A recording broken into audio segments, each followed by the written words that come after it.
Good morning বন্ধুরা, কেমন আছো তোমরা? নিশ্চয়ই ভালো আছে, আমিও খুব ভালো আছি। আজকে হলো মানডে। তো এখন স্নান টান করে আসলাম, এখন করছি ব্রেকফাস্ট। বর তো কখনই খেয়ে চলে গেছে দোকানে। মধ্যে আলু কুমড়ো দিয়ে একটা তরকারি বানিয়েছি, আর হচ্ছে রুটি আমি খাচ্ছি, আর বর তো খেয়ে গেছে ভাত। আর মেয়ে খাচ্ছে ডিম ভুজিয়া করে, ভাত দিয়ে ফ্রাই করে দিয়েছি, তো এটাই খাচ্ছে। আর আমাদের এখানে প্রচণ্ড বৃষ্টি হচ্ছে, একদম ঝড় দিচ্ছে আর মেঘলা প্রচন্ড পরিমাণে। চলো আজকে ব্লগটা দেখতে থাকো, সঙ্গে থাকো, আশা করি ভালো লাগবে। আর এই যে পেহেলগাঁওয়ের ঘটনাটা সত্যি ভিডিও ক্যামেরা ইউটিউব অন করলেই দেখতে পাই, তখন খুব খারাপ লাগে, মনটা প্রচণ্ড হতাশ লাগে। যে মেয়েটা কয়েকদিন আগে বিয়ে করেছিল, ও কি জানতো ওর বর এই পেহেলগাঁও গিয়ে মারা যাবে।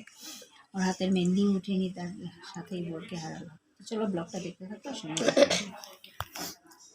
কী কী রান্না করছি দেখাই। আজকে লাঞ্চ হচ্ছে লাউ ডাঁটা, আলু, বেগুন, মিষ্টির মধ্যে একটা চচ্চড়ি দিয়ে মাছ দিয়ে পাঠানো চলেছে, যেগুলো কেটে দিয়ে দিচ্ছি এখন আমাদের মাথায়। আর হচ্ছে কাঁকরোল আলু দিয়ে টমেটো দিয়ে একটা ঝোলের মতো। তো এখন এইমাত্র টিউশন থেকে উঠালাম একটা স্টুডেন্টকে পড়িয়ে, এখন যাবো আরেকটা টিউশনে। তো এখন খাচ্ছি হচ্ছে এই যে এই নিমকিগুলা আর চা, খেয়ে তারপরে আর মেয়ে খাচ্ছে এই যে নিমকি এগুলা আর হরলিক্স। তো চলো এখন খেয়ে নিই, তারপরে দুপুরে রাতে লাঞ্চে ডিনারে কী খাচ্ছি নিশ্চয়ই তোমাদেরকে দেখাবো। আর এখন প্রচণ্ড বৃষ্টি দিচ্ছে, তুফান, ঠান্ডা ঠান্ডাও লাগছে, ফ্যানের দরকারই পড়ছে না।